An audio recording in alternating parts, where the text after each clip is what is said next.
있다라는 단독 기사가 이미 나와 있습니다. 여기까지는 일단 한덕수 대행의 이야기인데 한덕수 대행에게 힘을 실어주는 대권 주자 한 명이 일단 또 나온 것 같아요. 이낙연 새미래민주당 상임 고문이 대선 출마한다라는 선언을 함과 동시에 뭐 이거는 또 다른 단독 보도입니다만은 한덕수 대행과의 단일화 가능성을 시사한 보도가 일단 나와 있어서 결국 반명연대 움직임 어떤 반명 빅텐트로 한덕수 권한대행이 이제 깃발을 드는 것인가라는 그런 의문이 좀 달리네요. 힘을 실어주는 거 맞아요? 모르겠습니다. 홍만 붙이는 거 아닙니까? 홍만? 일단 경선 얘기부터 해보시죠. 경선이 뭐 얘기가 많은데 저는 요즘 눈에 띄는 게 홍준표 전 대구시장이 계속해서 조금 센티멘털한 그러니까 내 인생 그래도 대통령 안 돼도 실패한 건 아니다 이런 내용의 포스팅을 페이스북에 제 팔로우하고 있거든요. 올리더라고요. 안 될 걸 예측한 모양이에요. 그러니까요. 그리고 어떻게 되는 사실은 겁니까? 한동훈 그 후보하고 토론하는 것을 봤는데 아유 천하의 홍준표가 밀리기도 하더라고요. 그래서 이분도 역시 그 나이를 드시는구나라는 생각이 들었고 홍준표식의 어거지 나는 몰라도 돼 나는 내 마음대로 해 이 정치는 이제 끝나지 않았나 이런 생각이 듭니다. 지금 지지율도 뭐 김문수 후보하고는 어때요? 홍준표 후보가 밀리나요 지지율에서? 아니 뭐 그렇지는 않습니다. 뭐 조사마다 좀 차이가 있긴 한데 뭐 한동훈 후보보다는 홍준표 후보가 높게 나오는 조사도 있고요. 뭐 근데 이게 다 조사 방식이나 조사에 따라 좀 제각각인 것도 있어서 그렇다고 해서 아주 뭐 홍준표 후보가 뒤로 밀리느냐 그것도 아닌 상황이거든요. 근데 왜 그런 메시를 남겼는지는 아마 우리 박신영 비평가께서 말씀해 주신 대로 뭔가 좀 한 3시간 동안 맞수 토론을 한동훈 후보와 하면서 우리가 이제 현타 온다라고 하잖아요. 그런 생각이 들었을 수도 있겠습니다. 왜냐하면 한참 후배인 정치인에게 너무 뭐랄까 이거는 이제 깐족이라는 표현이 본인 입에서 나왔던 거니까 정치인에게 좀 무시당하는 그런 뭔가 오명을 좀 쓰다 보니까 지쳤을 수도 있다는 생각이 좀 들고요. 근데 뭐 저기 두 분 다 예의가 없는 거죠. 예를 들자면은 그 홍준표 시장이 왜 이렇게 깐죽거립니까? 이렇게 이야기하는데 그럼 한동훈이 그렇게 이야기해요. 후보님처럼 이야기하는 게 깐죽거린 겁니다. 이렇게 이야기하죠. 그러면 안 되죠 한동훈이. 대선배인데 깐죽거리는 표현은 과합니다. 예의를 지켜주시고요. 저는 선배님이 그런 표현 쓰지 않겠습니다. 이 정도 갔어야 되는데 제가 봤을 때는 더 예의 없고 더 품격 떨어지는 거는 한동훈이에요. 홍준표는 옛날 사람이다. SNL에 한동훈 편 보면 한동훈식 화법을 쓰는 이제 그 개그맨에게 한동훈이 이렇게 말하니까 진짜 짜증나는군요 이런 식으로 얘기하고 거울 치료 당했거든요.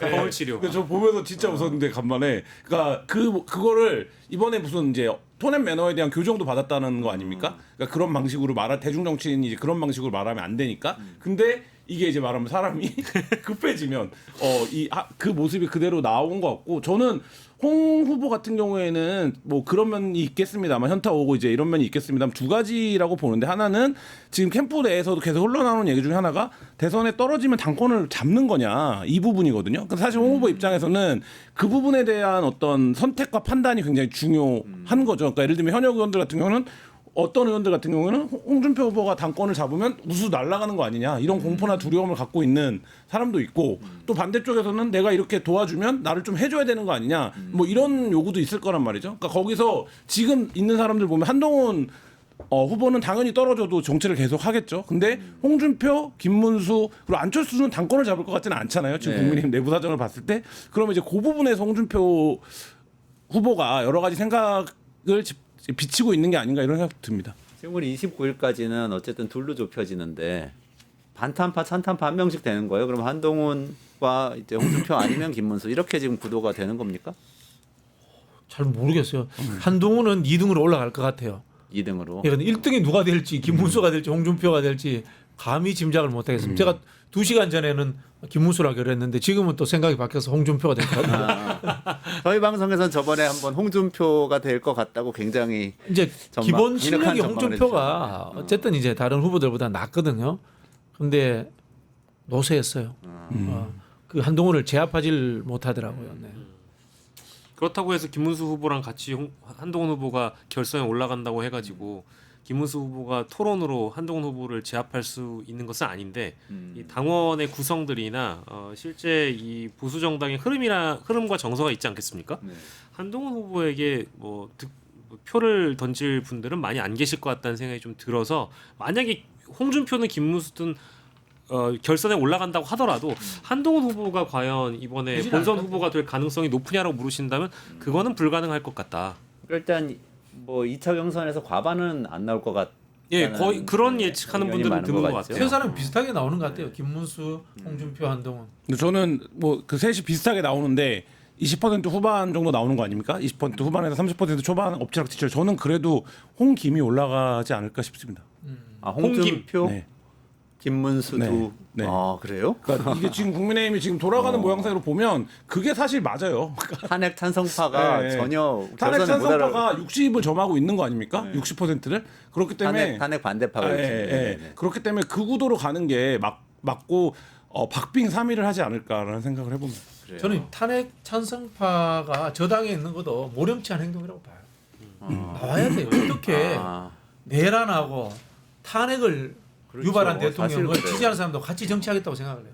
물론 지금 뭐 탄핵 반대파들은 몰역사적이고 반인륜적인 사람들이지만 그런 사람들이 같이 당을 한다는 것 자체가 저는 맞지 않다고 봐요. 그렇죠. 그 2017년에 사실은 벌어졌던 일인데 그렇죠. 이번에 벌어지지 않아서 참 그 기묘한 상황이 된 거죠. 홍준표 후보가 토론에서 전체적으로 뭐 밀리는 모습들도 있었는데 쇼츠로 제작됐을 때 지금 조회수가 굉장히 높은 건 홍준표 후보가 한동훈 후보한테 네가 숟가락 얹었지 무슨 계엄을 막았냐 이 얘기 하는 거거든요. 야당이 막았지 네. 막 이러고 아, 네. 진실을 얘기. 네, 그 얘기를 한 거에 한동훈 후보의 표정이 좀 당황해요. 근데 사실 그게 한동훈 아무도 국민의힘에서 그래도 한동훈에게 하지 않았던 얘기거든요. 근데 그 얘기를 하면서 그러니까 그 제 생각에 국민의힘의 탄핵을 이제 말하자면 반대했던 사람들은 한동훈이 올라가면 당의 정체성 지금까지 말하자면 했던 것들이 한동훈이 계속 그 얘기만 할 거 아닙니까? 나는 네. 탄핵을 막으려고 했던 사람이다. 그러니까 그 계엄을 부분을 막으려고 했던 계엄을 막으려고 했던 사람이다. 사람이라는 얘기만 할 거 아닙니까? 그게 오히려 저는 그래서 좀 결집, 그러니까 말하자면 이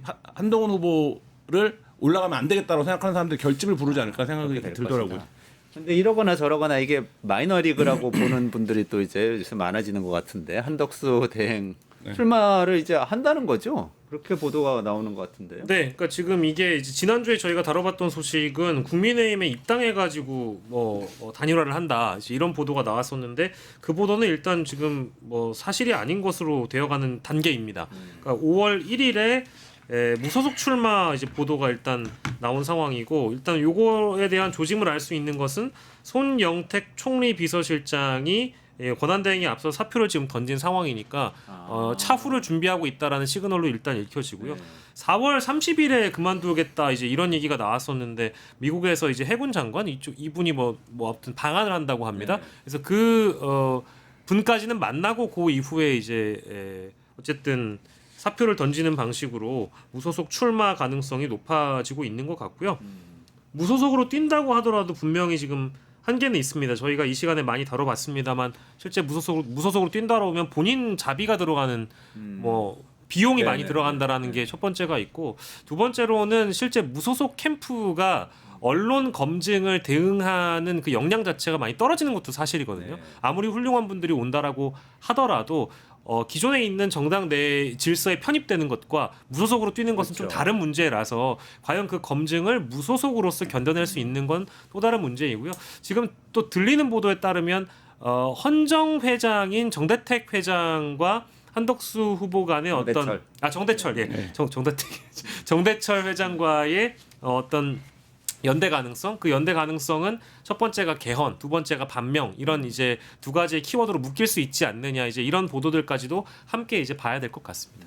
이낙연 아까 경기고죠, 말씀하셨던 경기고. 이낙연 전 대표도 또 여기 합류할 수도 있다는 그거는 그런 이제 전망이 한덕수 나오는 후보와의 단일화 가능성을 이낙연 후보가 시사를 한 것뿐이고 아. 이낙연 후보와 국민의힘은 사실 거리가 굉장히 먼데 네. 만약에 이런 빅텐트가 마련된다고 하면 이낙연 콜라보 국민의힘이 될 수도 있는 거니까 그건 뭐 시간을 두고 지켜봐야 되겠죠. 근데 저는 법적으로 그러니까 제가 정확하게 뭐 법조인이 아니니까 모르지만 무소속 후보랑 정당 후보가 단일화를 해서 그 정당은 후보를 안 내고 무소속이 나가면 입당하게 되죠. 그러니까 그러니까 그런 입당해야지 절차인데, 선거운동을 할 수가 있죠. 그런 절차인데 저는 거기서 국민의힘의 누군가들이 과연? 그걸 받아들이겠습니까? 그러면 당연히 이거를 무효화해달라 가처분 내고 이렇게 갈 텐데 저는 이게 그래서 그러니까 법 기술적으로 가능한 선택이 될 수 있냐 이런 생각이 좀 첫 번째 들고 다 단일화에 부정적에다가 4명 다 단일화 뭐 하지 뭐 이런 태도 아닙니까 지금 국민의힘 후보가. 이 얘기는 뭐냐면 여론조사 돌려보면 내가 후보 된다라는 전제가 있는 거예요. 그러면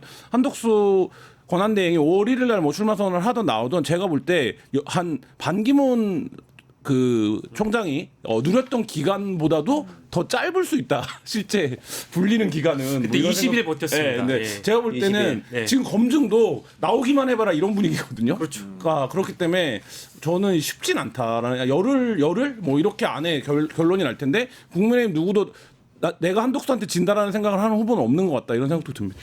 이게 뭐 정확히 같은 사례는 아니지만 예전에 이 박원순 서울시장하고 박영선 서울시장 단일화했죠. 후보 네. 단일화했었죠. 그때 민주당 경선에 선출됐던 상태였잖아요. 네. 박영선 네. 후보가. 근데 어쨌든 단일화 체육관에서도 뭐 선거하고 이렇게 여론조사도 하고 하기는 했었죠. 근데 그게 법적 보장을 받지는 못합니다. 정치적 약속입니다. 정당 내부가 아니면요. 네. 그럼 그 정당 안에서 이건 무효다 하면서 반발을 해버리면 그렇죠. 뭔가 상황이 이상해지는 그렇죠. 거죠. 합의가 될 깨질 수 수도 있는 거죠. 법적으로는 무효가 네, 되죠. 그 권한은 그러니까 이거 무효다 이렇게 주장할 수 있는 사람이 당직자나 뭐 국회의원뿐만 아니라 당원들도 포함이기 때문에 사실 통제 불가능한 상황으로 갈 수도 있죠. 가장 그 유력한 거는 5월 11일이 이제 5월 12일까지 이제 후보 등록해야 되는 거니까 후보 등록을 하고 나면 이제 돌이킬 수가 없는 거죠. 비용도 비용이고 자기가 다 돈을 내야 되는 거니까 그 뒤로는 뭐 국민의힘과 단일화고 뭐고 이제 다 무산될 수 있는 거고 그 자기 비용 들어가는 건 12일 이후 계속 돈 들어가는 거잖아요. 그러니까 제 생각에는 5월 1일에 대선 출마 선언을 하고 5월 11일 이전까지 단일화를 다 소위 협상을 하고 끝내고 자신의 거취는 거기서 그냥 끝내는 방식으로 아마 정리하지 않을까 하는 생각이 제 생각입니다. 그럴 것 같아요. 뭐 예를 들자면은 그럴 경우는 없지만은 한동훈이 후보 된다. 그럼 한동훈 후보가 쉽게 한덕수를 이길 것 같아요. 저는. 홍준표가 뭐 여론조사 방식으로 뭐 한다면. 예, 여론조사 방식을 한다면 홍준표가 된다면은 그 홍준표 이 후보의 거친 입 몇 마디에 한덕수 후보가 주저앉아 버리지 않을까 뭐 그런 생각도 해봅니다. 네. 김문수 후보가 되면. 그때는 잘 모르겠습니다. 네. 이미 지금 김문수 캠프 쪽인지 모르겠는데 을지문덕이라고 쳐보시면 이미 나와 있어요. 그러니까 을지문덕 장군처럼 김문수의 문, 한덕수의 그 덕 이렇게 중간 이름을 따가지고 을지문덕이라고 이 두 사람의 단일화를 마치 바라는 지지자가 만든 이미지나 짤도 지금 돌아다닙니다. 사무소는 을지로 내나요? 있습니다. 왜 거기다 을지문덕을 갖다 붙었는지 모르겠지만 그런 세 분 전망은 누가 국민의힘 후보가 되든지 간에 한덕수 후보가 결국에는 그냥 흡수되는 형태가 될 것이다. 그럴 이렇게 가능성이 높다고 봐요. 이게 거대 정당이 가지는 자기 메커니즘이 존재해요. 우리가 이제 정치에서 한번 찍어본 정이라는 게 있다고 하거든요. 이게 못 있는 거거든요. 그래 우리 당 후보를 내가 한번 찍어봤는데 타당의 무소속이 뜬다고 해서 절로 갈까? 쉽게 잘 안 갑니다. 쉽지 않다. 이제 뭐 두 가지일 것 같습니다. 한덕수 후보가 이길 만한 후보가 나오든 한덕수 후보가 흡수되든 간에 한덕수의 역할은 지금 이미 경찰이 한덕수 후보 관련해 가지고 한덕수 권한대행 관련해 가지고 헌법재판관을 임명하는 과정에 직권남용 이 부분은 경찰이 수사에 들어간 상황이잖아요. 이제 이런 사법 리스크를 본인도 알고 있기 때문에 자신의 사법 리스크를 줄이는 방법. 그건 실제 국민의힘이라는 정당 안에 들어가서 자신의 방어막을 형성하는 거기 때문에 저는 이 한덕수의 출마라는 것이 방탄용 출마이자 생존용 출마라고 저는 보고 있거든요. 그래서 만약에 자신이 지지율이 흡수되는 과정에 놓여 있다라고 하면 단일화 과정에서 자신이 이제 딜을 던지겠죠. 내가 여기서 단일화의 불쏘시개가 되겠으니 나를 국민의힘에서 받아달라. 그리고 나를 위해서 육탄 방어를 해달라. 이 정도의 조건 내걸 수 있다라고 봅니다. 방탄 출마일 뿐이다. 알겠습니다. 여기까지 하시고 다음 이슈로 한번 넘어가 볼게요. 뉴스토마토가 12.3 내란을 막아낸 시민영웅 1000명 찾기 프로젝트를 진행합니다. 내란을 막고 탄핵 소추를 이뤄낸 시민영웅 1000명을 찾아내 대한민국 민주주의의 역사로 기록하고 시상의 본보기로 삼음으로써 민주주의를 더 널리 확산하기 위한 프로젝트입니다. 이 과정에 직접 참여했거나 참여자를 추천해 주실 분들은 우측 제보하기 QR코드나 아래 메일로 추천 및 제보해 주세요. 많은 참여 바랍니다. 뉴스토마토와 함께해 주실 분들을 기다립니다.